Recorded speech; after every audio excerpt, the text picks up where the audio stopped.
ভট্টাচার্য ব্রাহ্মণ নয়, সেটা যে মুসলমানের মাইয়ে বিয়ে করলো, সেই সময় পণ্ডিত ছিল কোন জায়গায়? পারলে সেইটাতে ফিরেই আনো। পণ্ডিত দেখ ফানি লেস কাটা পণ্ডিত হইছো না, পারো ওই যে নিচ জাতির কাছে যাইয়ে ভালো পিঠাকের কাছে যাও, তার থাকবে না। আমাকে ফোন করে করে বলা হয়, গত পরশুদিন ফোন করেছে চট্টগ্রাম থেকে সুভাষ চক্রবর্তী মহাশয়, একটা গ্রুপ কলে আরো কয়েকটা যুবক ছেলে মিলে, মানে আমি ব্রাহ্মণদের বিরুদ্ধে না, আমি কোনো ব্রাহ্মণদের বিরুদ্ধে কোনো কথা বলিনি, এখনো বলিনি, বলবো না।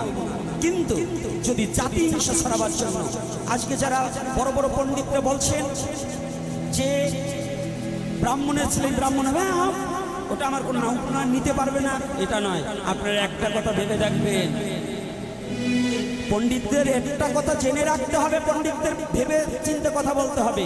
তৎকালীন সময় চক্রবর্তী, ব্যানার্জি, চ্যাটার্জি, বঙ্গোপাধ্যায় ছিল না।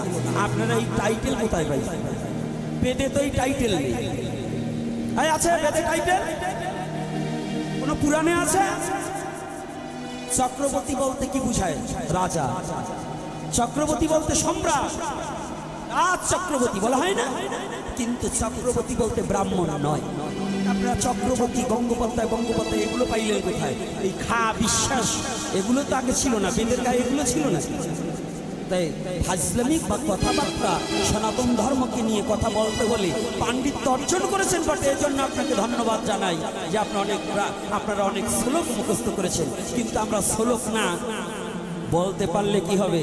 একটা জিনিস জানবেন, হ্যাঁ, ওই স্বর্ণকারের ঠাকুর কামারের একবার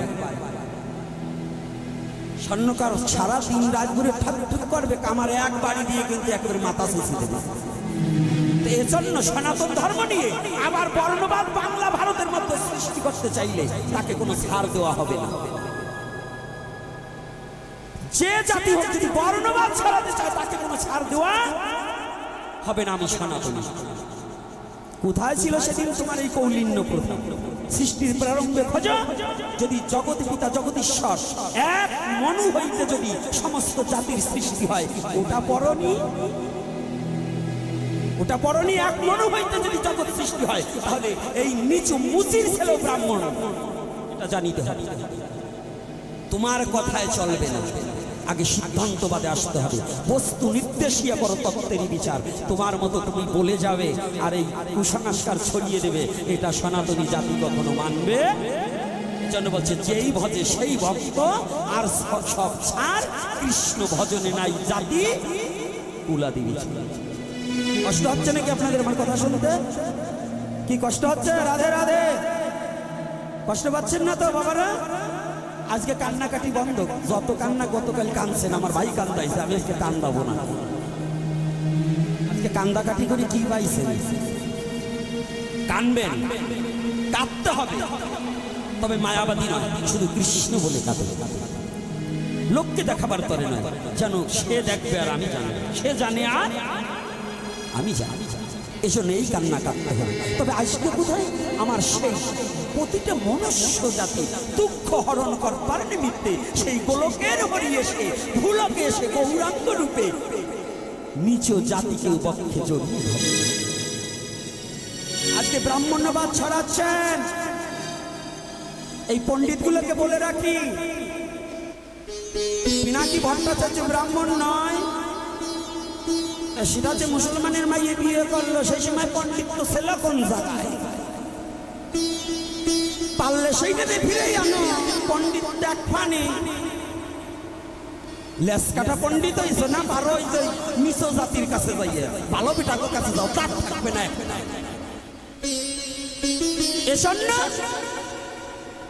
যদি এই জাতিটা যারা জাতিভেদ ছড়াচ্ছে, বর্ণবাদ ছড়াচ্ছে, এগুলোকে কেউ কখনো গ্রহণ করা যাবে, এর বিরুদ্ধে সকলে সচেতন হতে হবে।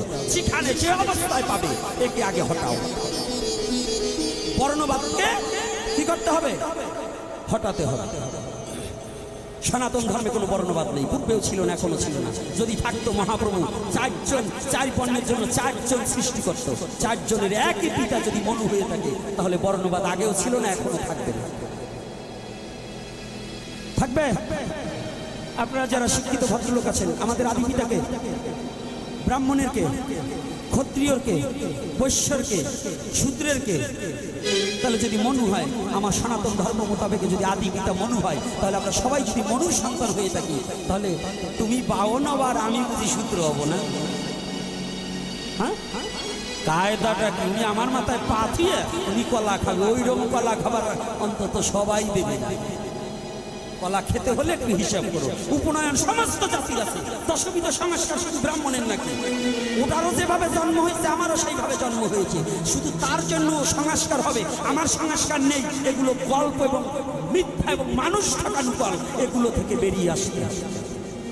এগুলো হচ্ছে জোচ্চরের দল। এই জোচ্চরগুলো থেকে বেরিয়ে এসে সঠিক সনাতনকে বুকে ধরে হিংসা ভুলে সবাই একাকার হয়ে ঈশ্বরের ভজন করতে হবে। ঈশ্বর হিংসা, ঈশ্বর থাকে কি? পণ্ডিত মশাইরা আজকে 3 পাইছি পণ্ডিত, তোমাকে 7 বাইরে এত লাফালাফি করে তোমরা তো কিছু বলবো না। আজকে 3 পাইছি, জমকলেরা শনি 3 আমার এই গাড়ে ছাপছে। এই 3 মানে যাতে আজকে এই 3 বানাই যাতে ওদিকে পৌঁছাই যায়। এইবার দেখুন পাবন অবতারী শ্রীমান গৌর,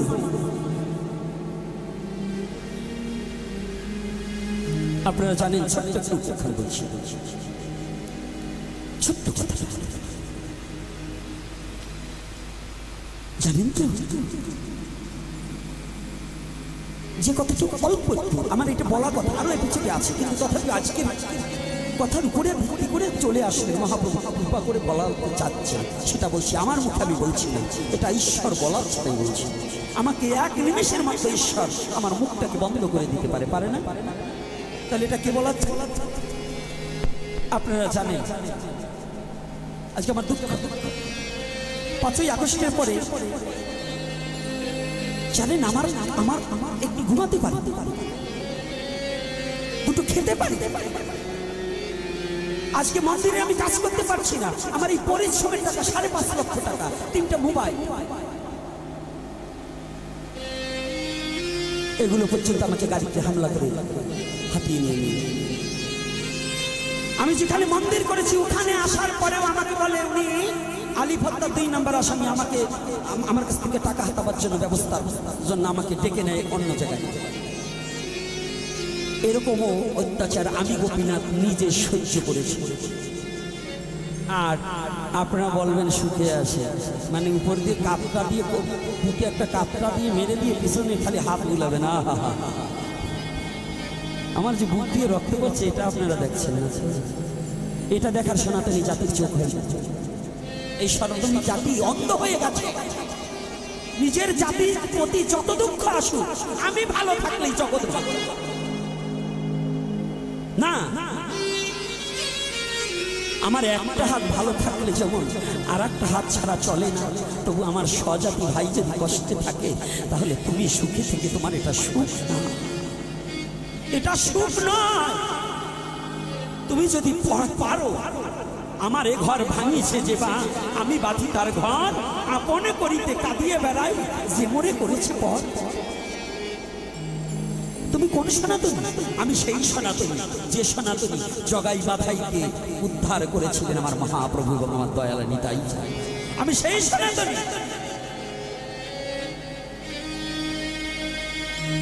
যদিও কখনো কারো প্রতি বিরোধ থাকে, কারো প্রতি দ্বন্দ্ব থাকে, সেটাকে ভুলে গিয়ে আজ দুঃসময় তার বিপদের সময় তার পাশে দাঁড়িয়ে তাকে রক্ষা করা, এটাই আপনার সবচেয়ে বড় ধর্ম। কোনটা ধর্ম বাবা? বিপদে ঠেলে দেওয়া না, তাকে রক্ষা করা। কোনটা? কোনটা? এই সনাতনী জাতি পলিটিক্সও বোঝে না, ধর্ম। পলিটিক্স কি জানেন? আপনার ছেলে জন্ম দিয়েছেন একটা সাধু হবে না, আপনার ওই নেতা হবে না, ডাক্তার হবে না, ইঞ্জিনিয়ার। ছেলে তো আপনার একটা, ছেলে জন্ম দেবে 4টা। বলেন তো কেন? ছেলে হোক মেয়ে হোক 4টি করে সন্তান এক নিম্নত।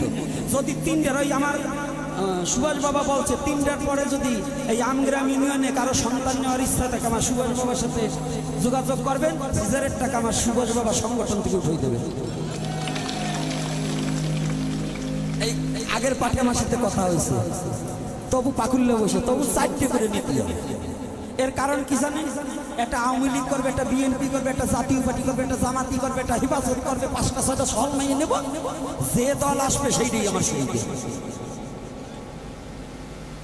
পলিটিক্স তো বোঝেন না, এই জন্য মার্কেট যেটা আসবে সেইটাই আমি আছি, কারণ 5টা দল পাইছি, 5 দলের যেটা আসবে দল সেইটাই আমার। কি আরে সবাই তো বলছি, খালি তোমারে বলছি না, তোমার আরো 2টি বাকি আছে। হ্যাঁ, কেবল 3টে, আরো 2টি ছাড়বো না। তোমরা মেশিন, জমি চাষ করার মেশিন তোমরা, নাঙল তোমরা। মহাপ্রভু অশেষ করুণায় দেশে একটা বাচ্চা নিয়ে সনাতন ধর্মে বলছে অপারেশনের রুগী নাকি ভোগ লাগাতে পারবে না অপারেশন করলে। কোন অপারেশন করলে? এই বোধগম্যই তো জাতি ভাই, সেই অপারেশন। রোগের দায়ে যদি অ্যাপেন্ডিসাইড হয়েছে, জরায়ু নারীতে টিউমার হয়েছে, কিংবা ফুসফুসিতে কিছু হয়েছে, এই অপারেশনে কোনো দোষ নেই। দোষ হচ্ছে যদি বাচ্চা নেওয়া বন্ধ করার জন্য কোনো নারী পুরুষ অপারেশন করে, তার দ্বারা মহাপ্রভুর সেবা হবে, তার দ্বারা মহাপ্রভুর সেবা হবে না। ওইটা খণ্ড দেহ। আর বেধিগ্রস্ত হয়ে অপারেশন, এটা খণ্ড দেহ নয়, এটা মহাপ্রভুর ইচ্ছায় বেদিটাকে তিনি দিয়েছেন। তিনি আবার ডাক্তার দ্বারা নির্মূল করার জন্য তাকে শাস্তি ভোগ করতে হয়েছে, এটা কোনো অপরাধ নয়। কিন্তু যদি সন্তান নিবারণের জন্য, সন্তানকে বন্ধ করার জন্য কোনো নারী যদি এই পদ্ধতি, কোনো পুরুষ যদি এই পদ্ধতি গ্রহণ করে, তাহার চেয়ে মহাপাপী আর জগতে যাবে। আর কিছু বললাম না, এখন বুঝে দেখেন। আর কিছু বলবো? মায়েরা কষ্ট পাইছেন নাকি মা? ও মা, কষ্ট পান নাই তো? তাহলে যাদের 2টো বাচ্চা আছে আবার দয়া করে 2-1টা নিয়ে। আর যদি কেউ লেখাপড়া করাতে অসমর্থ হন, দয়া করে এই হতভাগার একটু খবর দেবেন, সন্তানটা মন্দিরে দিয়ে দিবেন। যদি মহাপ্রভুর ভাগ্যে থাকেও একদিন মানুষ হতে পারে। আমার জীবনটা বলিদান করে দিয়েছি এর করে। আমার কথা আজকে বলবো না, যদি অন্য কোনো দিন দেখা হয় আবার আমার কথা একটু বলবো যে কেন এত যন্ত্রণা আমার ভিতরে, আমার ভিতরে কেন এত আগুন, এটা পরে বলবো, আজকে আর বলবো না। তবে আমার কথাটা একটু জানতে হবে, আজকে মহাপ্রভু কি করেছে, কেমন কথা, একটু ভালো করে জানতে হবে।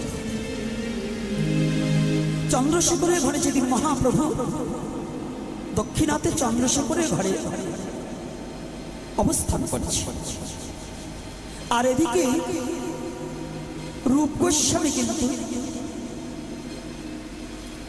ওনাদের 2 ভাইয়ের নাম ছিল কি গো? হ্যাঁ, দবির খাস আর সাকর মল্লিক, নাম পরিবর্তন। তৎকালীন সময় হোসেন শাহের আমলের 2জন, নাকি হোসেন শাহের আমলে না? কি বাবারা, সাধু বাবারা কি বলেন? আমি এবার ভুলে গেলে আপনারা একটু বলবেন। তাহলে হোসেন শাহের আমলে কিন্তু তারা প্রধান 2জন কর্মচারী ছিলেন, রাজমন্ত্রী ছিলেন। কে কে? দবির খাস, সাকর মল্লিক। পরবর্তীতে গুরু প্রদত্ত নাম হন রূপ এবং সনাতন।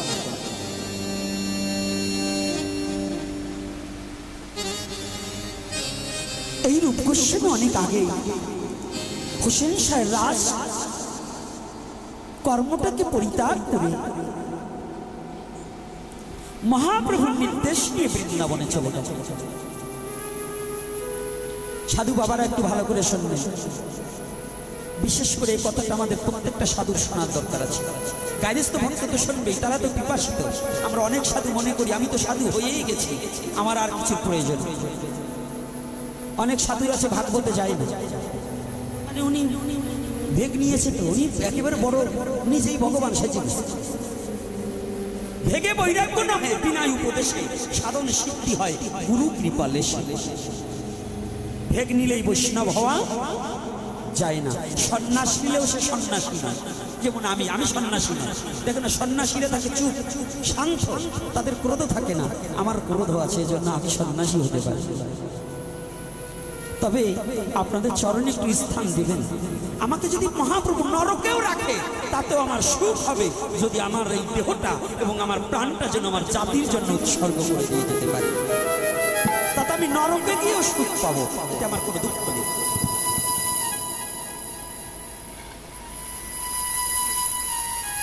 অনেক আগে বৃন্দাবনে চলে গেছে। বৃন্দাবনে গিয়ে সনাতন বড় রূপস্বামী এসেছে। রূপ একখানা চিঠি লেখে। এখন তো হ্যালো, তখন তো হ্যালো ছিল, পত্রের দ্বারা জানাতে হতো মনের কথা। তো যখন একটা পত্র লেখে, দাদা, পূজনীয় দাদা, পত্রের প্রারম্ভে রইল আপনার শ্রীচরণে আমার ভক্তিপূর্ণ দণ্ডবৎ। দাদা, যে মহতাকে আশ্রয় করিয়া আজও হোসেন শাহের কর্মচারী হইয়া কুশাধ্যক্ষ হয়ে বসে আছেন, আপনি কি ভেবে দেখেছেন আপনার প্রাণপাখি যেদিন ফাঁকি দিয়ে চলে যাবে, সেদিন দাদা হোসেন শাহের এই অর্থ আপনার কাজে লাগবে না। সেদিন একমাত্র হরি নাম ছাড়া আপনার কোনো গতি থাকবে না। দাদা, সময় অতি সংকীর্ণ, যদি কনিষ্ঠ ভাইয়ের কথা যদি মনে লাগে, আপনি একটিবারই অর্থ ছাড়ি এই হরি নামের পথে এসে আমার গৌরের চরণে একটু সমর্পিত করুন। এ গৌর আর কেহ না, এ সাক্ষাৎ ব্রজেন্দ্র নন্দন ইতি আপনার দাস।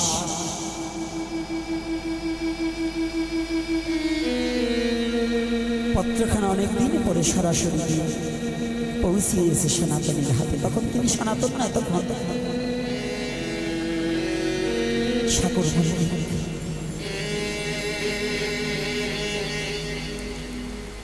আজকে সাগর মল্লিক পত্রখানা পাওয়ার সাথে সাথে হঠাৎ করে দুটি চোখের জলে ভাসছে। পত্রখানা পড়ছে, আহা,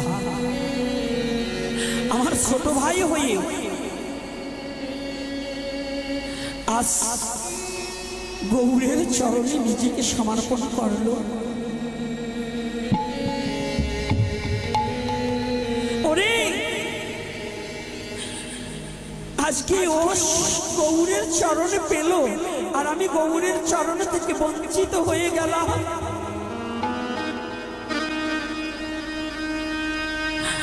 আমি কি কোনোদিন আর গৌরের চরণে পাবো না? জানি জানি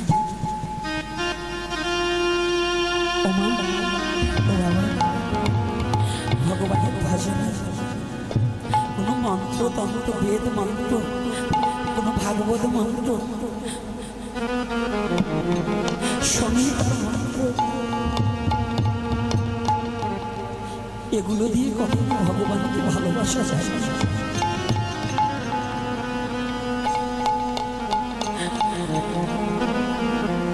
ভগবানকে কোনো মন্ত্রের দ্বারা আহ্বান করে ভগবানকে পাওয়া যায় না। ভগবানকে যদি পেতে হয়, যদি কোনো জীব ভগবানকে পেতে চায়, একমাত্র ভগবানের নামে আকুলতা বেকুলতা ছাড়া ভগবানকে কোনোদিন পাওয়া যায় না।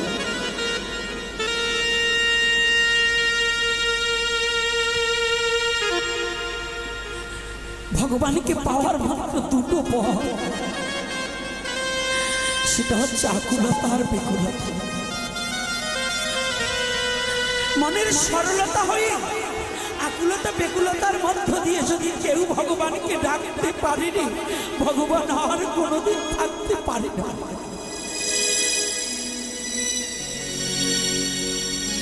আজকে সাগর মল্লিক আকুলতা বেকুলতা দিয়ে ডাকছে। আমি গৌরের চরণ থেকে বঞ্চিত হয়ে গেলাম।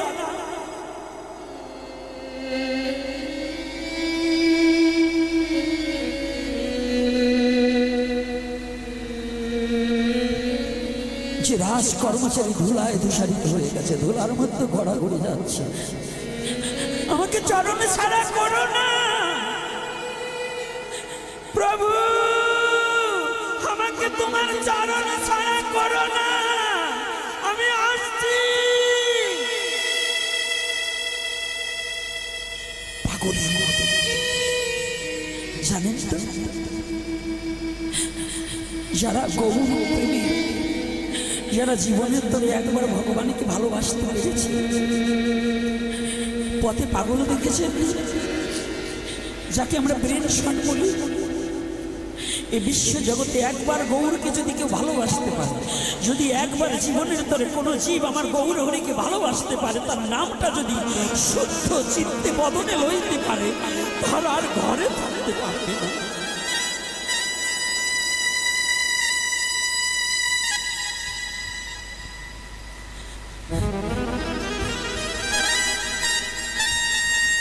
যে একবার গৌরকে ভালোবাসতে জানি, আমার গৌরকে যে একবার চিরজন্মের মতো ভালোবেসেছে, ওই চরণের দাস হওয়ার মতো মনপ্রাণ যার তৈরি হয়েছে,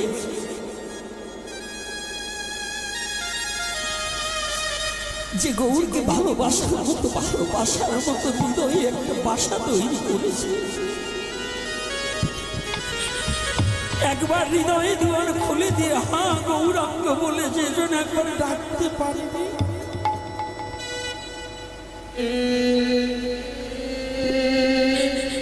হৃদয় দুয়ারখানা খুলে দিয়ে যদি চিরজন্মের মতো আমি তোমার হলেম বলে যদি গৌরকে একবার ডাকা,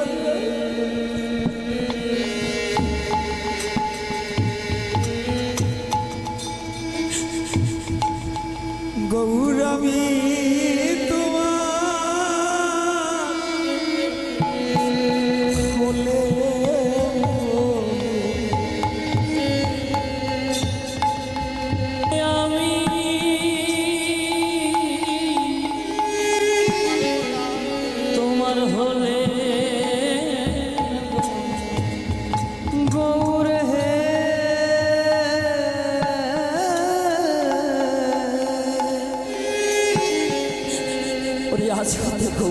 গৌরাজ হতে আমি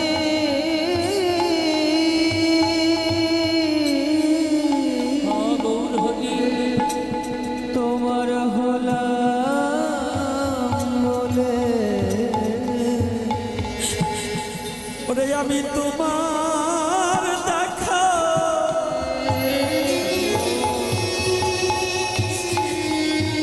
ওরে পাইবা না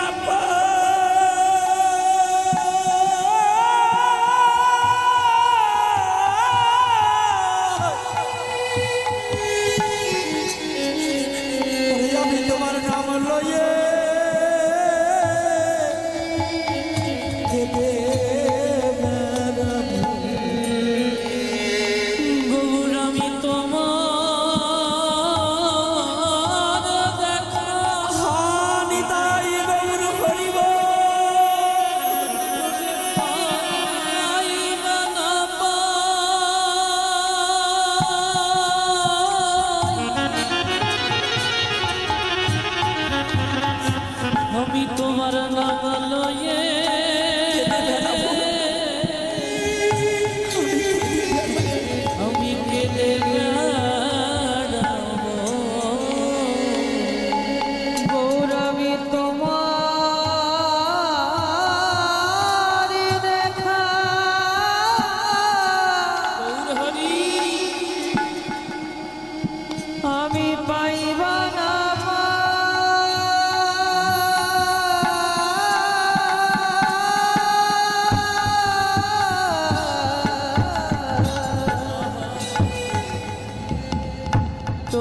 নাম লয়ে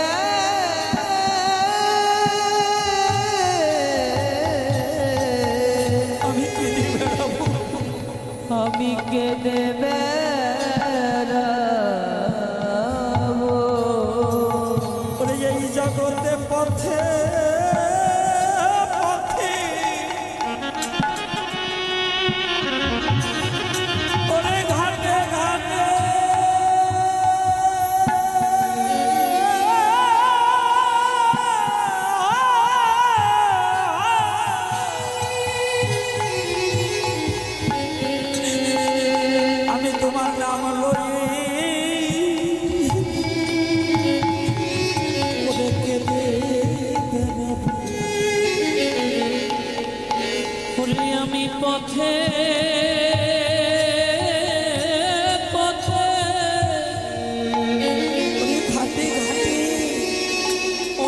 ঘাটে ঘাটে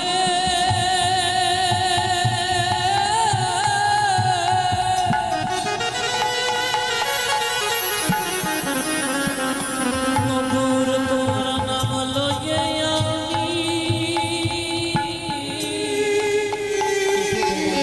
আমি কেঁদে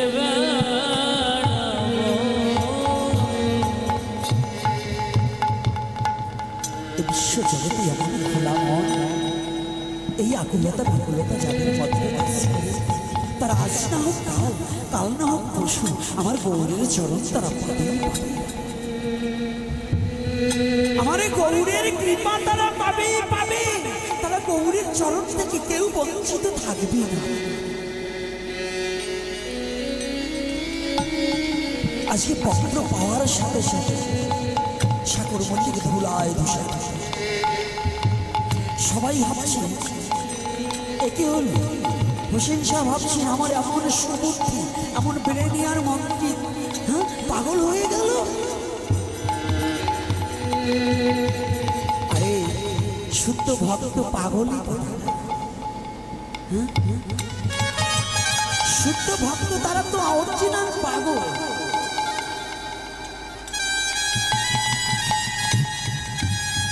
তারা বিশ্ব জগতের কিছু চাই, শুদ্ধ ভক্ত কিছু চাই। সত্য যুগের সেই বুড়ি মায়ের কথা, গাভীটা ছিল ভগবানকে উৎসব রেখে বলছে গাভীটা যেন মরে। ভগবান বলছেন বলছি তার পরের দুজনে তাল পাতার কুঠিরটাও পুরো। নারদ বলল ভগবান তুমি এ কেমন কথা বলছো, যে তোমাকে খেতে দিল তাকে তুমি অভিশাপ দিলে, আর যাকে যে তোমাকে দুদিন করে তাড়িয়ে দিল তাকে তুমি আশীর্বাদ দিলে। সেদিন বলছি না নারদ আমার এই কথা তুমি এখনো বুঝবে না, শোনো আমি ওকে বিষয় বাসনা থেকে সব পুড়িয়ে ছাই করে দিয়ে শুদ্ধ খাঁটি স্বর্ণ করে ও যেদিন দেহ রাখবে আমি পুষ্প রথে চড়িয়ে আমি নিজ হাতে আমার গোলন নিয়ে যাও।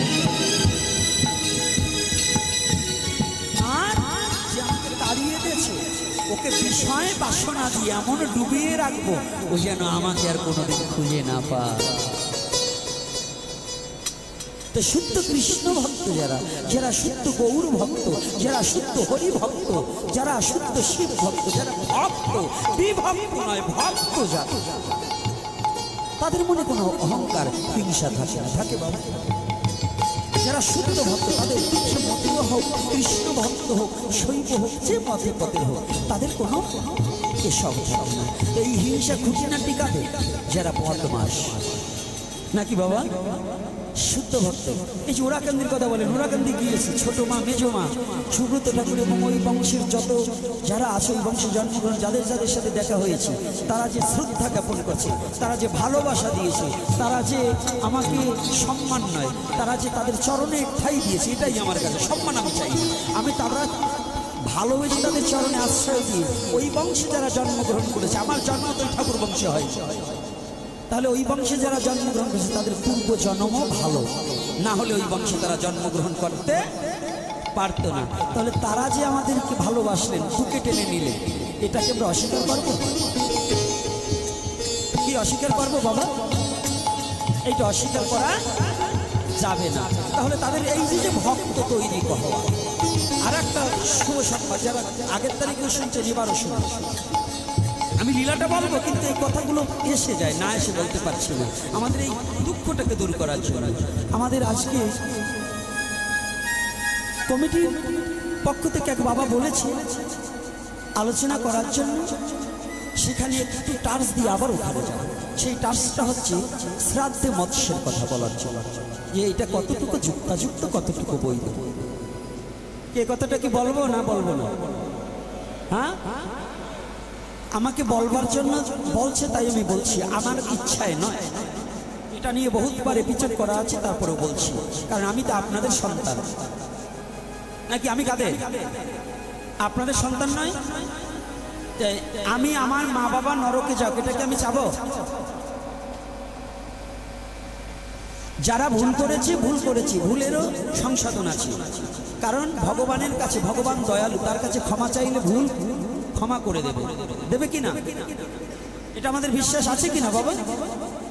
কিন্তু জানার পরে ভুল করলে কিন্তু ভগবান কখনো ক্ষমা করবে না। আমরা যারা আছি আমাদের বৈদিক বিধান মোতাবেকে যে যে ধর্মে, যে ধর্ম না, যে যে বর্ণেরই থাকুন,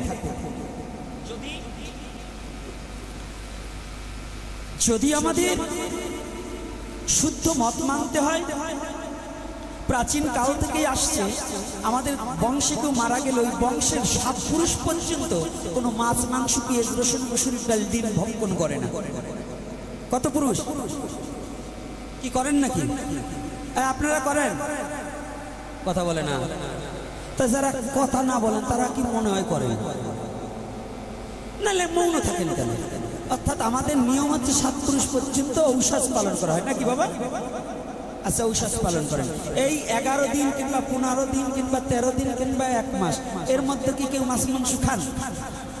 আচ্ছা, যেদিন তার পরলৌকিক ক্রিয়া হবে, যেদিন ভগবান বিষ্ণুকে আহ্বান করা হবে, আমি গ্রন্থটা নিয়ে এসেছি, যদি কারো দেখতে হয় আমি দেখিয়ে দেব, যদি না দেখাতে পারি আমার এই চুল বন্ধ রাখবো, মাথা চেঁচে আলকাতটা মাখিয়ে ছেড়ে দেব।